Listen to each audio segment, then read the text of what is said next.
listening to a download from the outdoorstation.co.uk. Number 275.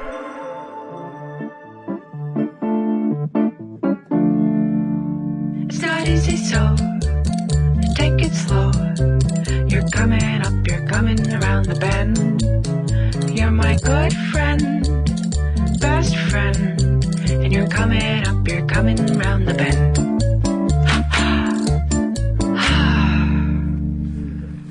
Hello and welcome to number 275, which finds you joining Andy and I for another big day out. In fact, a big weekend out. We managed to squeeze 2 days together this time rather than one day.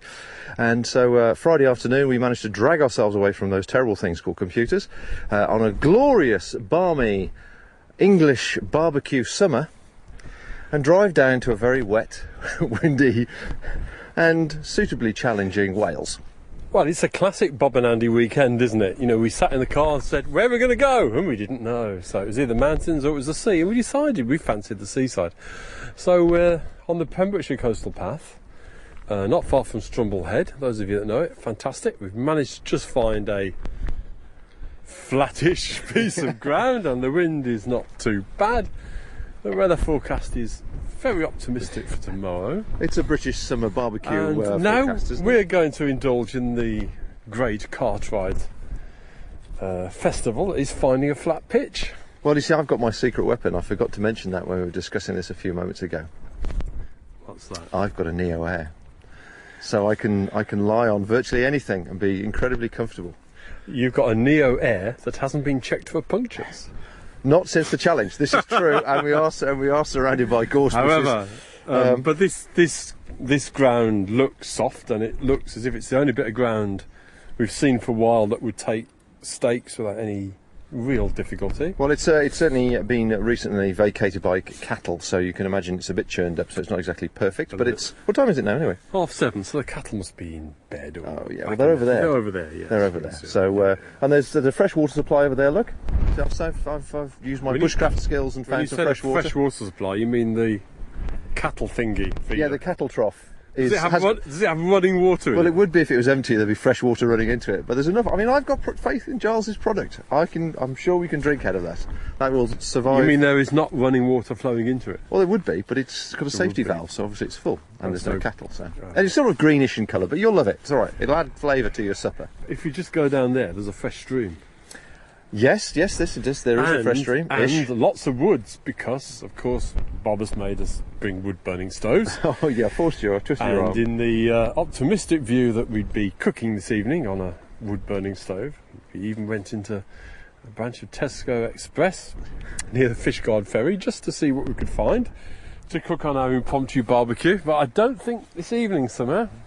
Oh, you have so little faith. I mean, and it wasn't me that bought the croissants, and somebody did say they do like the croissants in the morning with coffee. Yeah, well, of course we need I mean, the thing about croissants in the morning when you're backpacking with a wood-burning stove is you can get them just nice and warm and just singed on the outside. Very, very nice. Of course, there's no jam or there's no butter or, you know. You were in Tesco. However, you will be sitting there completely happy with your cappuccino, because, yes, listeners, Bob has to have his cappuccino in the morning. I like a shot of coffee in the morning, so I've got my cappuccino pack. That was something I picked up from Lee. That's a very clever idea. You've got the croissants. We've got the wood-burning stoves. Hopefully the weather will be, well, it can't be much worse. And there's wood down there, as you say, in that gully we just walked through. There's fresh water down there and dubious water over there. What else? No cows. What else do we need? And I have a guess we're not going to see a soul tonight, because it's well past dog walking weather, isn't it? So yeah, it is. Oh, look, there's a little mushroom there. Fantastic. And we've got breakfast. Is that edible? Using all the skills that I've picked up over the recent years, I think that is. I'll leave you to enjoy that. But I think that's an edible one. I think that's just an ordinary humble field mushroom, albeit a little one. Well, I'm not going to profess to be an expert on that one and leave that. Not until I've got my book with me. I've left my Hugh Fearnley-Whittingall book behind. Yeah, absolutely. I think we need it. Right then. Well, I want to see you experience putting up this new exciting tent of yours, which you admitted you've never slept in. Which is called what? Let's just inform people what we're doing. It's a Mountain Laurel Duomid pyramid tent. So that's 4 sides, half the size of a hex. Works in the same principle. Stick a walking pole in the middle, peg it out around it. And it came last week, so I've put it up a few times, but this is the first night sleeping in it. Excellent, fantastic. No doubt we can talk a bit about that later. Sure. Well, I, by comparison, have got the new 2010 version of the Golite Shangri-La. Just happened to arrive in time. Just happened to compare directly, along with the 2010 sleeping quilt, one of the sleeping quilts they're now doing. So that'll be an interesting exercise. So you can see, listeners, this is not just a wild, woolly expedition of two old blokes just bumbling off. We're actually doing something practical, and we're helping you and informing you in the process. As I always say, everybody likes to talk about kit. Right, talking of which, let's get this stuff set up, and we'll have a chat in a bit.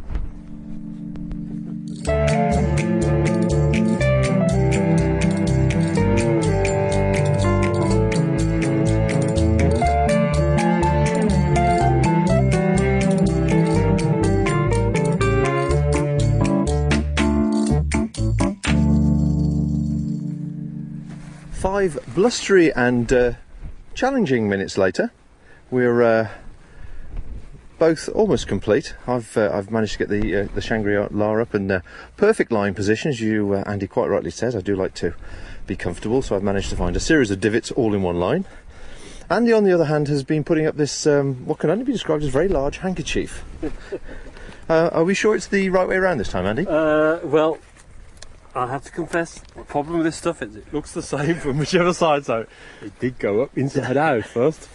Well, I was impressed with the speed that you did the first direction, as it were, but as you noted halfway through that perhaps it was incorrect. I think big letters in and out, something like that, to help talk. I think we probably need a little bit of practice. I think that's all.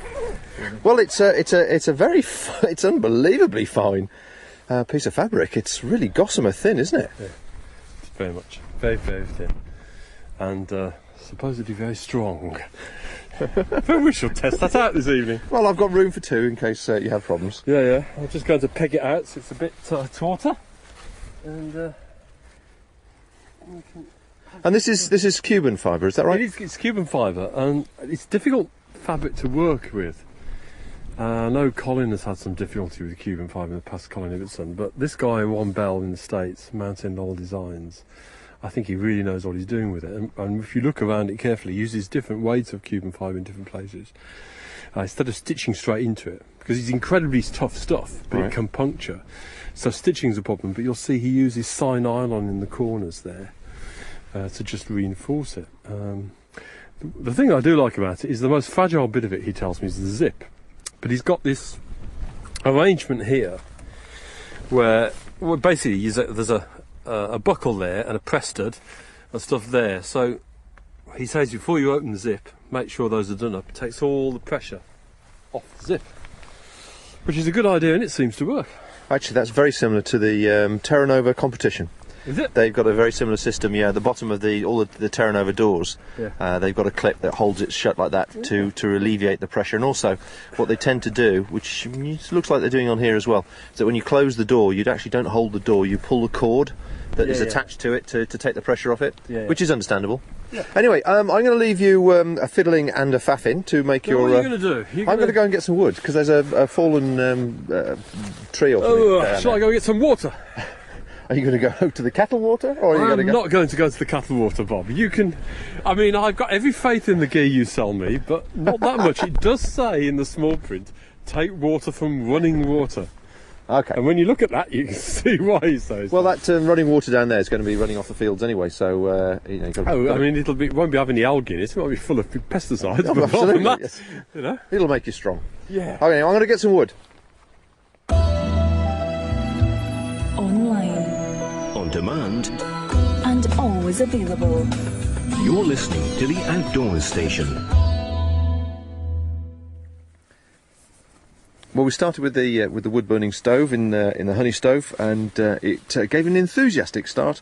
But sadly, as I suspected at the time, it has been raining fairly heavily, and even though this wood is from a fallen branch and so on, it is fairly wet. And as much as I split it up to get it going, a little bit more effort and time would be involved. So Andy and I have both reverted to Plan B, which is obviously the joy of these things. And I've got the Vargo Triad stove beavering away, and you've just lit the white box, I see. I have. Yeah, just waiting for it to burst into full flame throwing mode, as it will in a minute. Burn us all down, no doubt. Well, we're sitting inside the Shangri-La, which is plenty of room for this, and we've got the half hex floor, so we're obviously cooking on the floor with the door wide open for ventilation purposes. I'm going to have spaghetti bolognese tonight. I've bought some Baby Bell cheese, and we'll have a little soupçon of cheese on the top. And what are you having this evening, Andy? I am having Pembrokeshire supplies. I have no idea what it is. It was sitting at the bottom of my flame flower. There it goes. It was sitting at the bottom of my freezer. I thought, okay, that'll do. This is the dangers, of course, when you have a dehydrator and run out of felt tip pens to write on the plastic bags what the food actually is. Or it's a danger if you have a dehydrator, a freezer, and you can't be arsed with with pens. One ends up with lots of mystery surprises at the bottom. But then that's what life is like. Life's all about. And of course, it's all set off by the splendid couscous, which of course you can use for anything. And which of course if we were walking for 2 weeks anywhere we'd be sick to death of by now. But for one night it'll do. Yeah, absolutely. I tell you, I'm very impressed with your little wine platypus. I've seen the hardened drinkers of the challenge use them, but I have not actually sampled one before. Impressive stuff. For that you can have another sip. Here you go. Oh, good man. Yes, I think we're not quite in the soporific mood just yet. I think we will be once the food is prepared. As I just indicated, the heat is now applied and everything is starting to warm up. And the white box stove is doing what it does very well and burning everything else around it in sight. And you've got to be careful on unstable ground like this to obviously make sure it doesn't fall over. When you try to stop the fire. Which is Andy's trying to do at the moment. Use those pegs, Andy, that are in the end of the ground sheet. Just use that to prop it up. Preparation and planning and all that, and Mr. Howell is obviously proving that, giving an example what happens when you don't do it. So we'll be back on shortly, I'm sure, once the food is warmed and we're relaxing, enjoying the sun going down. I think that's better enough. I think we've just avoided burning my ground sheet. Think about these white box stoves. They come from the States where it can be very dry, and you do wonder how many of these big forest fires have been started by people using white box stoves. They are absolutely stunning things, aren't they? The simplicity is ridiculous, isn't it? Yeah. And of course, what I should have done was to put that piece underneath. Well, I actually put something else underneath. I put a bit of pot cosy, but I don't think it's really work. Anyway, never mind. These are the joys of improvisation. absolutely. And you've got the little triad, which is, I think, a very underrated stove. I must admit. Well, that's half a what's in there? About 300-400 ml of water, and it's almost at the boil. Actually, it's quite good. Your white box is catching up rapidly. Thankfully the ground is very, very wet, so Andy won't be doing very much damage. I'm more concerned about the fact that he's doing it right at the end of my half hex ground sheet, which may be modified by the end of this cooking session. No, I think we've got enough barrier there to keep it safe. You're listening to the award-winning UK Business Podcaster of the Year. This is the Outdoors Station. So that's some dehydrated spaghetti I've just dropped in there. What were you going to say? I do that with rice. It works very well with rice as well, that technique. Yeah, cook it first and then dehydrate it, and then it's a lot faster to rehydrate. And you can almost do certainly with things like couscous and rice. Oh, couscous put in anyway, but rice in a pot cosy. You're having fun there tonight, aren't you? Because I haven't used this pot cosy for ages. And it's has it shrunk? I think it might be operator error. But you're only going to hear me admit to that once now. There we go. That's better. The trouble is with these things, all these different pot cosies and stuff, and this is actually the first time I've been solo cooking for 12 months almost. With that stove, I've been using, the last few times I've been out, I've just been using a bush buddy, which is, obviously, I don't bother with a pot cosy with that, just let it cook. Yeah. You know, it's one of these things, isn't it? You like to think you can just nip out and go, but really you're much better off if you've sorted out your system, you know everything is. Yeah. You know what you're using or whatever. However, these little meth stoves never cease to amaze me, just the amount of heat that they belt off. Well, look at this. I mean, this is boiling away. Look at that. Look at that. Oh, mad. This is this triad's going well now, and the triad's the size of a. What is the size of? It's very small, isn't it? I think like a Coke can stove, really. Yeah, I think it's a very, very underrated stove. And but it sits inside the honey stove bag with the honey stove metal. Hang on, just try this. Quite not easily. It's got a very low profile. Hang on. The other nice thing about that stove is that you Almost there. switch it over and you can use it as an Esbit stove, can't you? You've got to get the wind off it, I guess. But yeah, it's not a bad little stove, that, and it's very difficult to get much lighter than that, I think. No, I think it's elegant. It's like the white box. It's very elegant in its simplicity. When the white box is, well, you know, when people get them from us, they're always, without fail, amazed. They look at it and they go never, and then they light it for the first time. Well, Rose always warns them to careful of their eyebrows. I've well, mine has burnt out now, but I think we'll be eating shortly in that case then. Well, so what do we reckon to your new tent? Well, it's still standing. I mean, that's always a plus in my view. Can I give you my first impressions? Yep. Certainly, the gossamer look to it, that very white fabric, is I can understand wouldn't appeal to a lot of people. But that aside, it just looks like the guys are slightly over-engineered. He's got very, very thick cord on those guys, when you could probably get away with 1.5mm Dyneema. It's he's got a special kind of line lock on the base tie-outs, which means that you can tighten the guy from inside the top, all of them. The problem with it is it doesn't work with 1.5 Dyneema, which is a bit of a problem. What, the actual the cleat, you mean? Yeah, it doesn't. Yeah, so one of the things I did when I first set it up in the garden was to use it with line locks, little mini line locks with that kind of Dyneema cord. But it's one of these things you've got to play with. The other thing you can do is I've got all the base tie-outs pegged into the ground now, but the corner ones could be on a short amount of guy, which might help it. But you know, this is the first time it's been up in the wind. Has it got any bug netting inside it? I haven't actually looked inside. No, it doesn't. It's just a tarp. He does now sell a very, very lightweight bug net. I've just bought with it a Mountain Laurel bivvy, which is very, very lightweight. It has a bathtub floor and a water-resistant upper, so it's really a bivvy designed for use with a tarp. Well, bear in mind, I haven't looked inside it yet. Yeah. I can see through the material you've got your pacer pole at a slight angle. If the pole is at a vertical angle, is there still room to lay out? Yeah. If you just offset it a little bit, it just gives you a little bit more space to play with. But yeah, it's there's enough space in there. And using the mid tie-out points on the sides of the pyramids actually ensures you've got the space inside, because obviously it's not quite as big as this hex, which is ginormous, really. Shangri-La, please. Sorry, Shangri-La. Thank you. They do change their branding. Anyway, so it's I'm quite happy with it at the moment, and hopefully tomorrow evening we'll be somewhere where we can play around with pitches a bit more.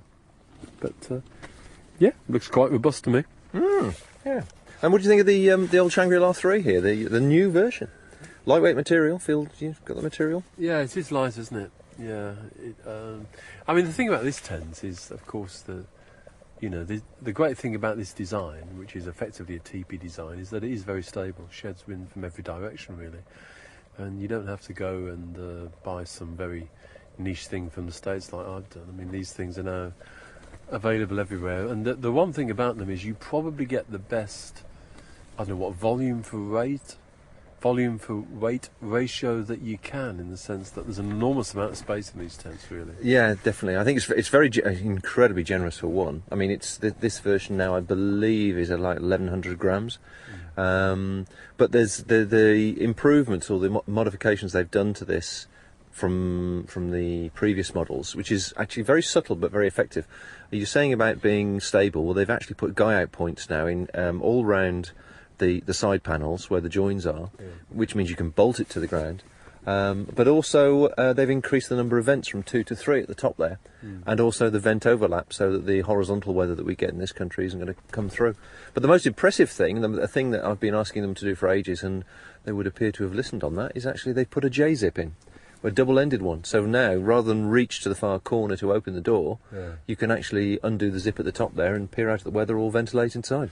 I mean, the only thing about these kind of tents really is the notion of what you do when it's buggy. Now, I've got my my lightweight bivvy with me, which has got a very effective bug net on it, bug face net. But when you put the bug nest inside, it really ups the weight something very significantly. Yeah, I mean it's true. It doubles the weight. But I haven't seen the new nest for this, so maybe they're using new materials. So I'll sort of hold judgment on that until I actually see it. But in its current state, we've got it now with this half floor, which is plenty of space for us to stretch out and cook and whatever else. It's quite a sociable tent, certainly, and it's certainly nice to have a sea view. Yeah, well, I think it's there. You just about see it. The mist's wafting in, and it's but I mean it's. I don't know. I mean, it's lovely to go out for 2, 3, 4 weeks long distance backpacking, but there were some times when just a couple of nights is just what you need, isn't it? And I got the sense we both felt a bit like that driving out today. Yeah, we just need to de-stress. I think like a lot of people. And the thing about this particular stretch of Pembrokeshire coast is very wild, really. We are sitting. We can't see any habitation around us, just grass and gorse and sea and sky. And, I bet you tomorrow morning we'll have been walking for a fair time before we see anybody. So. And, where are we heading tomorrow then? There's a pub, I understand, which is a major destination on our route. Well, anybody that knows this area, we started off this evening at Goodwick, which is part of Fishguard, really. It's where the ferry to Ireland starts, and we climbed up the hill there out onto the headland. So we're walking around the headland. We're not far from Strumblehead, which is a nice lighthouse, and it's an area where I've always seen lots of seals and lots of wildlife. It's really good. And then we're just going to continue walking around the coast, and we should good day's walk, but we should get to Porthgain, which is a lovely little place with a rather stunning little pub in it. And hopefully the trick is to spot tomorrow night's bivvy just before we descend for the pub, so we know what we're doing afterwards. Which, going on tonight's experience, we need to do some planning on that score. Well, we're not quite as slick as we could be, really. It's not quite TGO. We haven't got into the swing of just yet. We're still got 2 feet under the desk, haven't we? Yeah, and of course, I mean, if this was TGO, we wouldn't be sitting here doing this. Probably would have just dived straight into the tents, and But this is summer. Yeah, absolutely. Yeah, and a lovely, joyous summer it is too. Well, it was nice. We had a bit of summer on the TGO challenge this year, didn't we? And we had a little bit of summer in June. In fact, I was out in Shropshire. I don't know 3-4 weeks ago. Stunning sunshine, absolutely wonderful weather. Camping there on the side of the Long Mind, and I thought, well, maybe we really are in for this lovely long summer, and that was kind of the last of it. Anyway, we're both pot cozying now, I think, so we're going to stop this we must to be ready eat. to roll, yeah.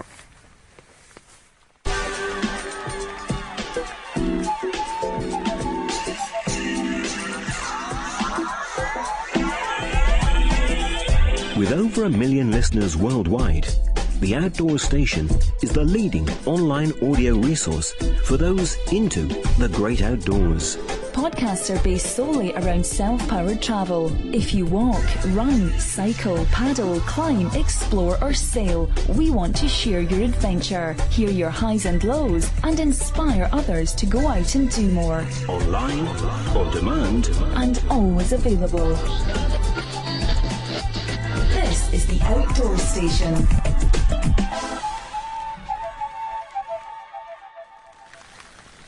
Right, so I am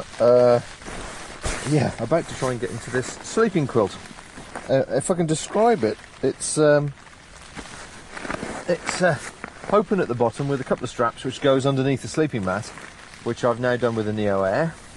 I'm getting into my sleeping sheet, my little silk sheet, sleeping sheet, because that'll also trap the drafts. And I'm just going to see how comfortable it is to slide into. Actually, it isn't bad.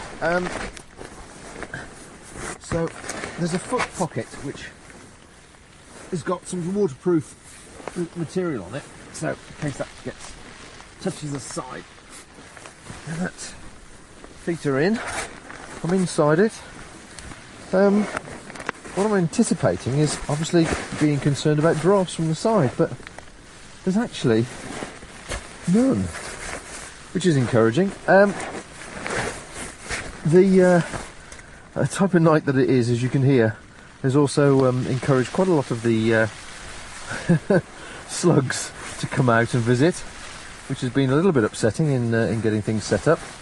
And I've got a Pertex Vivi sheet, which I've had made for me just as a experiment, which I'm just getting out to lay over the top of the sleeping bag should the slugs start to show interest. But is it any different to a normal sleeping bag? Slightly. I think I need to experience a night's sleep in it and perhaps give a realistic appraisal in the morning. But it's a fairly gusty night. Certainly both tents are enjoying the full force of the wind. And what time is it now? It's 10 o'clock. So good night, everybody. Good night, Andy. Good night, Bob. Don't let the bed bugs bite.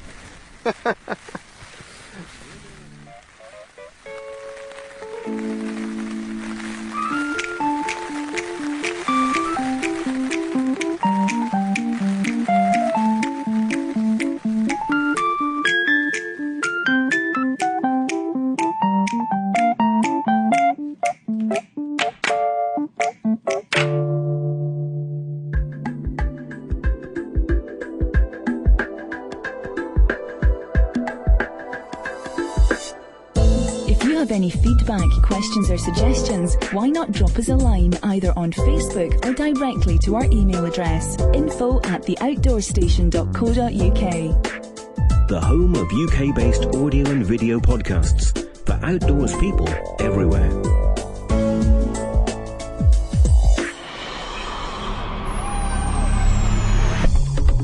Thank you for listening to this podcast. To hear more from our extensive free library, please visit the website at theoutdoorstation.co.uk. You can now follow The Outdoor Station on Facebook, where we chat about each programme we produce, answer questions and discuss future productions.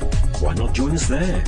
This podcast is produced and hosted by theoutdoorstation.co.uk.